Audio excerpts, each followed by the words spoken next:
اسی طرح سے رسول ان کے پاس آئے، ان کے پاس بھی آسمانی کتابیں ہیں، ان کے پاس بھی یہ لوگ ڈے آف ججمنٹ پہ بلیو کرتے ہیں، یہ بھی انہی رشتوں سے شادی سے منع ہوتے ہیں جس سے اللہ سبحانہ تعالیٰ نے مسلمانوں کو کیا تھا۔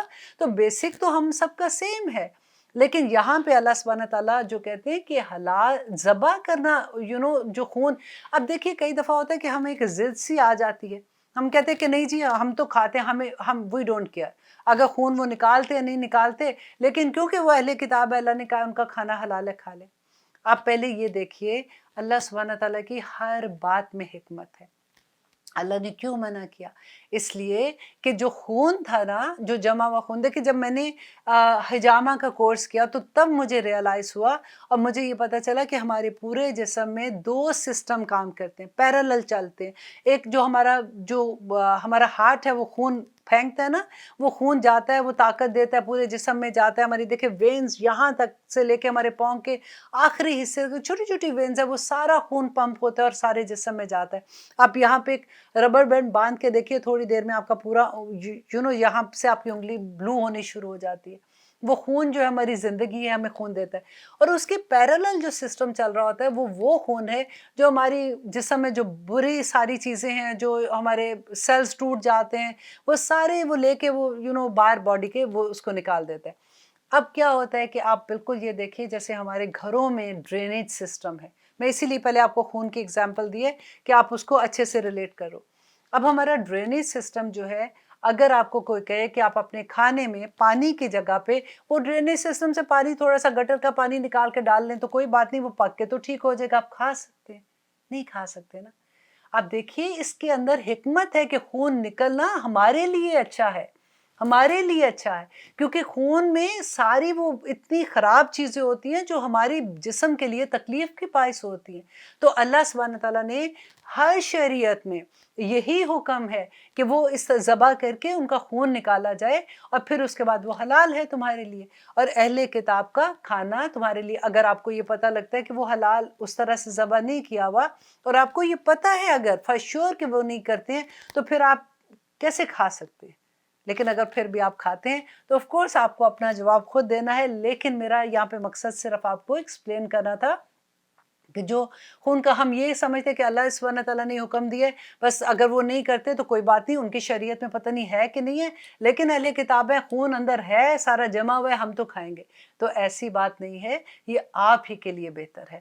اور آگے دیکھیے وَطَعَامُكُمْ، اور کھانا تمہارا حِلٌّ لَّهُمْ، ان کے لیے حلال ہے۔ اب یہاں پہ دیکھیے دونوں طرف کی بات ہے کہ ہمارا کھانا ان کے لیے، ان کا کھانا ہمارے لیے، اور بالکل وہی بات کہ اگر ہمارے بھی کھانے میں اگر آپ کو پتہ چلتا ہے کہ کسی نے ذبح نہیں کیا ہوا تو آپ آف کورس نہیں کھائیں گے۔ اسی طرح سے اگر آپ کو پتہ لگتا ہے کہ وہ ان کا ذبح نہیں ہے، لیکن اگر آپ کو پتہ ہے کہ انہوں نے ذبح کیا، آف کورس ان کا کھانا حلال ہے۔ اب آگے دیکھیے کہ یہ آیت بھی بہت دفعہ آپ سنیں گے، کیونکہ میں نے تو سنا تھا، کیونکہ ایک دفعہ ہم مسجد میں تھے تو اب لوگ بات کر رہے تھے کہ لوگ یہ کہتے ہیں کہ اہل کتاب کی، کیونکہ یہاں پہ رہتے ہوئے تو کیونکہ ہم ان لوگوں کے ساتھ رہتے ہیں تو شادیاں بچوں کی اکثر ہو جاتی ہیں کہ اہل کتاب لڑکی ہے اگر تو لڑکا ہے تو اس کی اہل کتاب کے ساتھ شادی ہوتی ہے تو اس کی اللہ سبحانہ تعالیٰ نے اجازت دی ہے، جس کا بھی یہاں پہ ہم ذکر پڑھیں گے۔ تو لوگ کیا کہتے ہیں کہ اب ہمیں یہ بتاؤ کہ وہ کدھر لکھا ہوا ہے کہ ہم مسلمان بچی کی شادی اہل کتاب سے نہیں ہو سکتی ہے، اور کہتے پھر وہ یہ کہتے ہیں کہ نہیں جی کوئی حدیث بھی کوئی نہیں ہے، کوئی ایسا نہیں، اللہ نے کوئی نہیں حکم دیا، آپ نکال کے دکھائیں۔ اچھا اگر ان کو حدیث نکال کے دکھاتے، کہتے یہ تو حدیث میں نا، ہمیں قرآن سے دکھائیے۔ تو آپ یہ والی آیت کو یاد کر لیں، انڈر لائن کر لیں، ان کو بتانے کے لیے کہ دیکھیے پہلے اللہ سبحانہ تعالیٰ نے کھانے کا ذکر کیا تو دونوں طرف کی بات ہے کہ تمہارا کھانا ان کے لیے، ان کا کھانا تمہارے لیے۔ اب جب شادی کی بات آ رہی ہے تو اللہ سبحانہ تعالیٰ کہتے ہیں والمحسنات، اور پاک دامن عورتیں، کن کی بات ہو رہی ہے؟ پاک دامن عورتیں، من المؤمنات، مومن عورتوں میں سے، یہ مسلمانوں کی بات ہو رہی ہے کہ مومن عورتوں میں سے بھی کون سی عورتیں حلال ہیں؟ جو محسن عورتیں ہیں، جو نیک عورتیں ہیں، وہ تمہارے لیے حلال ہیں۔ والمحسنات، اور نیک اور پاک دامن عورتیں، من الذین اوتوا الکتاب، ان لوگوں میں سے جن کو کتاب دی گئی، ان کی بھی کون سی عورتیں حلال ہیں؟ جو پاک اور نیک عورتیں ہیں وہ حلال ہیں، کتاب دی گئی من قبلکم، تم سے پہلے۔ اب دیکھیے یہاں پہ اللہ سبحانہ تعالیٰ نے دونوں طرف کی بات نہیں کہی ہے،